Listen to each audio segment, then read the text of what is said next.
What's up, guys? It's Brian Pabone back again with another video for you guys today. Today we got a hybrid workout actually. We're gonna do a little bit of everything today. So I like to start off with a nice warm-up. So we're gonna start with a dynamic warm-up, getting the body right, agile and primed and ready to go with some ladder drills as well. Then we're gonna move on to some plyometric drills. Right here we're working power output, right? So we got some broad jumps, really working on that triple extension of the hips for power development and power output. Then we got an overhead med ball toss, and I like the overhead med ball as well because the final extension of it is that triple extension of the ankles, hips, and shoulders, right? Then we moved on to our main lift. We're gonna do some pounce landmine squat and press. We're gonna do 3 squat landmine pounce and 3 landmine squat press. Then we moved on to some weighted dips, right? So now we're working the upper body strength. We're gonna keep the reps low, keep the weight heavy and intensity up on this with longer rest periods, right? So we rest about 2 minutes, making sure that our nervous system is primed and ready to go for the next effort. Then we moved on to some strength endurance. Now here we're gonna do an AMRAP. This is more like a grappler focused AMRAP here, right? Because we're gonna do some sandbag carries, which is a tool I like to use for grapplers because it's so odd. It's hard to carry. It's always moving, challenges the grips. Then we're gonna go on to some wall shrimps. Here's when you're tired and fatigued and you know you're in a bad position, you gotta get up again, right? And move on to the next position. Then we're gonna do some kettlebell swings with some mace swings, 12 on each side.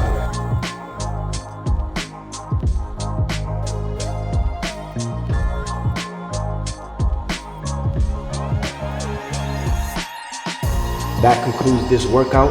Follow along, give it a try. Don't forget to subscribe. Catch you next time. Peace.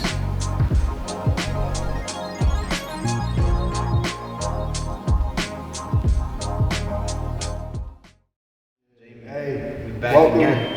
Episode 2. Episode 2 in the books with our main man Q in the background. Yes, sir. Primal Warrior Podcast, episode 2. Just another dialogue. We just got some training in. Some mean training too. We did a bunch of stuff. Shit, I could read it, dog. We did the speed ladder to start out with, right? And then some stretches. And then we went over into the landmine. The landmine with pounce. with the medicine, or is that med ball? I don't know what it's called. That one. Yeah, that's a med ball. It's a slam ball per se, but like we did some like overhead tosses, working on the explosion, the triple extension of the hips, all that. All and then what we moved into? Then we moved into the weighted dips. And what? We did some weighted dips where we worked for strength there. We did like 4 sets of 6 reps. Yeah. And the reason for that is we keep the reps low when we're working strength, but the intensity is high. So the weight is heavy. Yeah. But we just focus on that neuromuscular demand. Those of y'all that see the workouts, don't judge me in the weight that compared to Brian. If y'all have never worked out with this man, you don't understand. He a different breed. He different. But yeah, so and then we finished up with that circuit, right? That AMRAP at the end. Oh, that was me. That was that 10 minutes of just pure gold, right?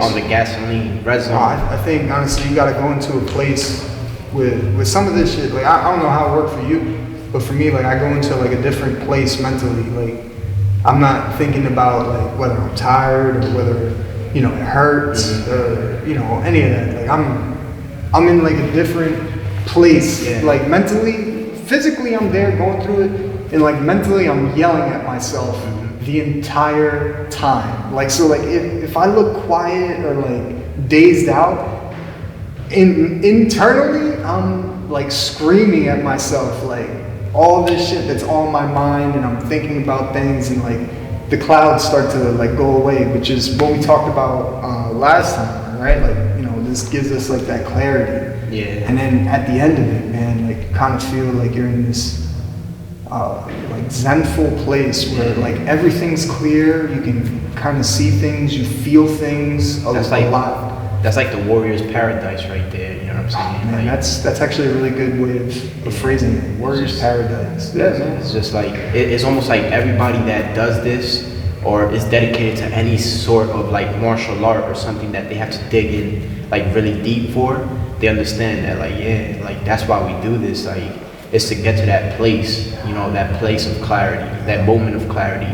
It might only last 10 minutes, and then you go out into the real world, and then, you know, there's some guy that's gonna beep at you, try to knock you off your zen, you know what I'm saying? And then you gotta remind yourself, like, I can't go to that level. You know what I'm saying? You gotta stay on the path. Yeah. The only reason I say that is because that shit actually happened to me, like, the other day. Like, I dead ass just finished a workout, and then, you know, but it's my fault though, because I'm not in a rush no more, right? So I'm driving, and I'm just not in a rush, but everybody's in a rush. Bro, you you killing me with that shit. No, man, I remember the time that where the fuck was it? We were at the old school. Yeah. And I was coming home from work to go home, change, or grab my shit, and then go to the school to train. Yeah. And I got behind you, and I was looking at the car, and I was like, that's fucking Brian's car. Holding my ass up. And I was like, I looked down at the speedometer, I'm like, bro, I got shit to do, my man. Like, I fucking called this guy. I called him, no lie. I don't know if you remember this shit. Nah, I do. I called him. We were on William Penn, getting off at 33. I called him. I'm like, hey man, you having a good day? Yeah. I'm like, you want to hurry the fuck up? Like, he's like, oh, that's you, but he's like, bro, my bad, man. Bro, I remember that shit, clear as day, man. I be chilling, you know, I be chilling. Man. Well, I got a question for you. For this one, 'cause last time you asked me a question, so I figured I'd ask you a question. Listen, I beat you to the punch, bitch. So this has been on my mind as a parent, but also as a son, right?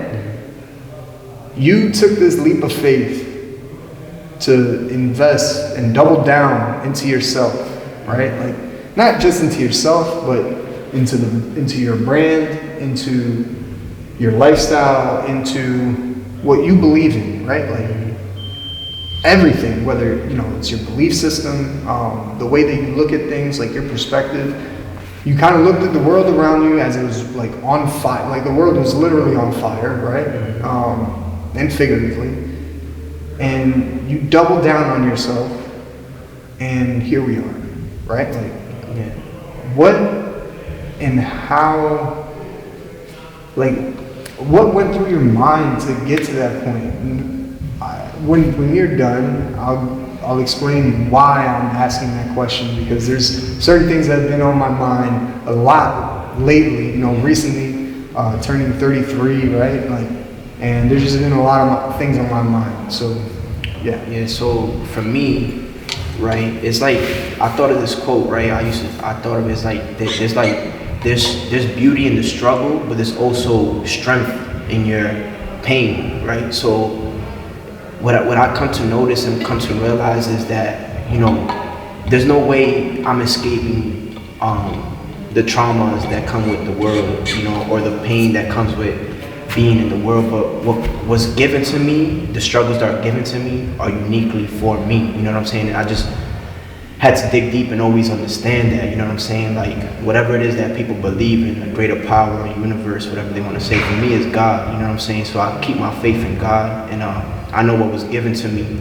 was uniquely for me. So it's like, this is my trial, you know what I'm saying? Like, or anything worth having, right? It's anything worth having, it's like what we said last time, it's just not gonna be given to me, right? So I've been through trials and tribulations. Like, you really want to have a gym one day? So let's see how bad you want to have a gym. Do you really want to, you know, when you might have to do a lot of shit for free, you know what I'm saying? Are you willing to do that? You know, these are all questions and things that I had to, you know, ask myself. And it's like, yeah, I'll do anything for free to one day do it for a living, you know what I'm saying? So, you know, fast forward, you do that, you keep doing it, and then it's still something that you want to do. All right, so there's new levels, you know, new levels, new things that come with new levels, you know what I'm saying? So you think you want to own a business one day? Well, this comes with that too. And then what I come to realize is that I no longer shy away from my responsibility, you know what I'm saying? I have a fiance, so I have an obligation to that, right? I have kids, I have an obligation to that, right? I want to own a business, I have responsibility to that, right? So there's a whole bunch of things on my plate that I'm no longer gonna put to the side, and I'm gonna man up and be like, this is my responsibility as a man, you know what I'm saying? So that's what I'm gonna take care of. And so yeah, to answer your question, That was the question, right? Yeah. Yeah, my bad. I get off on tangents. I get off on... It's not even going off on a tangent because people think that like a question that sounds simple like that is cut dry. Like this is your answer. Yeah. No, like the question has so many different levels to it. As a parent, as a provider, as a human being, as a man, as all this shit that comes with it, because it's not just one piece to this puzzle. Right. There's so much that goes. There's the box that the puzzle came in. There's the fucking edges of the puzzle that you start out with, and then you're trying to figure out like how to fucking fill in the center, right? Because I don't know how you all build puzzles, but like when I sit down and build a puzzle with Lucius or whoever, right? With Mateo, with Denise, anybody, we start out with the edges. Yeah. Right? Like you start from the outside and you work your way in, right? Yeah. But it's just like when you start working your way in, you find like, oh, these pieces go together, but you have no idea where to fucking put them yet. So you have them stacked to this side, you put them together, like, all right, that goes together. When I figure out where to put that shit in, I'm gonna put it in, right? And then you just keep going. But that's life. Yeah. Like, you get what I'm saying? And I don't know, I think I just went on a tangent. Well, the craziest thing about that is like when you ask him that question, sometimes people ask anybody, like someone that's doing their own thing, sometimes they'll ask them that question and they don't want to hear the answer that they're getting. And like Brian said, the answer is different for everybody because we all have different journeys. That's because some people don't want to hear that shit. Yeah, that's the truth. Quentin hit a great point. Like, man, like I wish I could give you the answer for you, but it's that I just don't know the intricacies of people's lives. You know what I'm saying? Nor Everybody got a different puzzle. Everybody got a different. I can't tell you. All I can tell you is that nobody escapes without pain, right? It's like let's be fair and honest, right? To play devil's advocate, right? I think there are people that escape without pain. Yeah. Because they don't ever step out of their comfort zone. But that's a slow death. Yeah, is that escaping pain, or they gotta pay for that eventually when they're in their last moment of breaths and be like, fuck, I never did shit. I didn't do what I was, I let the opinions of others, I let this person stop me off my track. I didn't. So are they escaping pain, or they're just, gonna have to face it one day? So all I can say is that everybody gotta tie their 10 boots up. For me, it's 10 boots, right? Because I'm from New York. So they gotta tie their 10 boots, and they better go to work. You know what I'm saying? They better go to work, and they better hit the ground running. But your 10s are different. You from the heights, man. Like y'all rock that shit different. That's a fact. No, but I'm messing around. But all right. So the reason why I asked is like your answer. There's a lot of different reasons why that question has been on my mind. First, as a son. Right? Like, my mom put me on a plane when I was about 7 years old to come to this country and get picked up by my grandparents on the other end. And I've never asked her. I've been meaning to ask her, like, how, as a parent in 1996 or 95. And hey, side note, for any kids that say that the 90s and the 80s was the late 1900s, go fuck yourselves, okay? All right?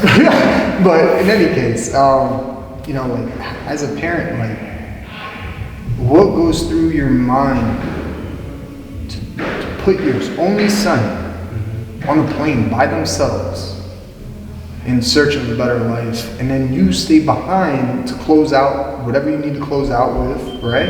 And then you come 2-3 months behind. I can't imagine doing that with my boys, right? Like that's difficult. And then I think about like this iconic picture of that baby that was being handed over to American soldiers in Afghanistan.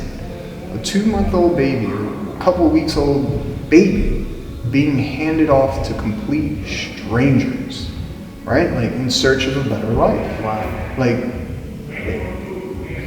that leap of faith is comparatively the same kind of leap of faith that you've had and that any small business owner has had, and anybody that's like, especially in these times of like kind of post-COVID, kind of not, right? Like we're in this weird state of things, and now we're transitioning and moving on to this, like, okay, well, what are we gonna do? You know, are we just gonna sit by and do nothing, or are we gonna start building for ourselves, right? Yeah.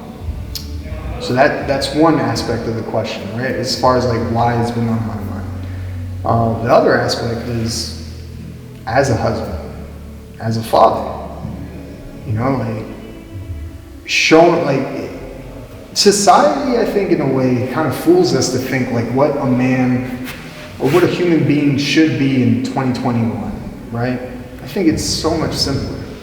I think it's just doing the right thing and doing everything that you possibly can do to leave your next generation, like your kids, in a better state to do more, right? To break generational barriers, right? Like and I think everybody has it, regardless of wealth, regardless of status, regardless of employment, ethnicity, race. Everybody has generational barriers, right? Like everybody has a different puzzle, right? Yeah. And I think for my boys, it hit me pretty hard, like a couple of weeks ago, or a month, or however long, but like it really hit me. Like I've known about it for a while, or like for a long time, but it never really clicked until recently, where like my sons are first generation born Americans. Like they're the first ones in either my side of the family or Denise's side of the family, or Denise, like between me and her and our direct lineage, right? Like our ancestry. Yeah. They're the first ones to be born here in the US, right? Like Lucius was born in Long Island, Mateo was born right here in Bethlehem, right? Like it's just crazy, man. And then like I look, the other aspect to it for me is like, I currently have full employment and all this stuff, but like now I'm trying to build and starting to create this, and it's honestly because you, Quentin, Zach, everybody's like motivated me and gotten me to get up off my ass and start realizing like, yo, there's no perfect time. Like you just gotta start. You know what I'm saying? Like you just gotta go. Here, this is what you want to do. Okay, how bad do you really want to do this? Are you just saying this shit, and then 50 years from now you're going to wish that you had done it? Yeah. Or are you going to wake up one day and be like, damn, I really did this shit? That's why, to add to that, Jamie, every time, I ask for the heart, bro. Like, I don't want it no other way, because eventually you're gonna have to face it, you know what I'm saying? Like, let's bring it back to like even fighting, right? Like you have like these amateurs that, have coaches, pick their fights and cherry pick their fights and, just to patent their career, their records, you know what I'm saying? To eventually, get a title shot and then go to, they turn pro, and then bro, like, this shit ain't the same. Like you're gonna meet a dog, like there's no way around it. Like you're gonna meet a dog, you know what I'm saying? And that's gonna test you, like, there's no way around that shit, bro. Like, get it hard now. You know what I'm saying? I heard this quote. I don't know if it necessarily applies specifically to what we're talking about, but it kind of makes sense, right? Where you have the hungry wolf that has to actually go out and hunt and fucking provide for itself. Yeah. And then you have the wolf that's been given meals or has it easy, right? He's at the top of the mountain just picking off or whatever is laying, right? And you got the wolf that's climbing up that motherfucker, just struggling. When those two wolves meet, it's a different kind of hunger. Like, yeah. You get what I'm saying? Yeah, so, just, guys, the takeaway point to this whole, to this topic is, just, don't shy away from it, you know what I'm saying? Like, learn how to embrace it, and it will get better every time, not every time you're gonna go into the deep waters. Your body's not gonna be, but you build resilience. You know what I'm saying? You build that. These things are built. Virtues are built. These things take time to build. You know what I'm saying? To build a person, to build a man, it takes time. It takes all these things that need to happen. You know what I'm saying? So, when hard happens to people, let's say like a tragic situation, something happens to somebody. Right away they're like, why? Instead of like seeing like maybe there's a reason, you know what I'm saying? There's something deeper that comes, it's gonna be revealed to you. You're not gonna know why right now, but But down the line, you're gonna be like, that's why I went through that. That's why, because now I need that. I need those virtues that came from that tragic situation. I need those virtues right this moment for this that I'm facing right now. So it's like, trust your process, man. Yeah. There's a lot of people. But yeah, guys, thank you for listening to those who did. Shout out to the real ones that watched the whole shit. You know what I mean? Sir. And this was episode 2 of the Primal Warrior podcast. We here barefoot and shit. That's because we just finished doing shit on the mat. Yeah. we're not homeless, I promise. No, but also shout out to 10th Plant Bethlehem, Finishers HQ, all that, Zag, Zag, JM, everybody. You know, without them two, we wouldn't have what we have. Also, you want to plug in your socials real quick where they can follow you anywhere? At David. David Warriors. I mean, wow. Go ahead, you do it. It's a long handle. Nah. So it sounds weird. I really don't care though. Daddy loves his 2 warriors, right? It used to be Daddy loves you, Lucius, and then we had Mateo. So I was like, fuck, I gotta change this shit. Yeah. Otherwise, Mateo gonna grow up and be like, what the fuck? Yeah. Follow me at Pabon Primal. We at the Pabon Primal performance spot right here. Come check me out. Come through for a workout. Yeah. And yeah, that's episode 2. We'll catch you guys next week. Yes, Peace. sir.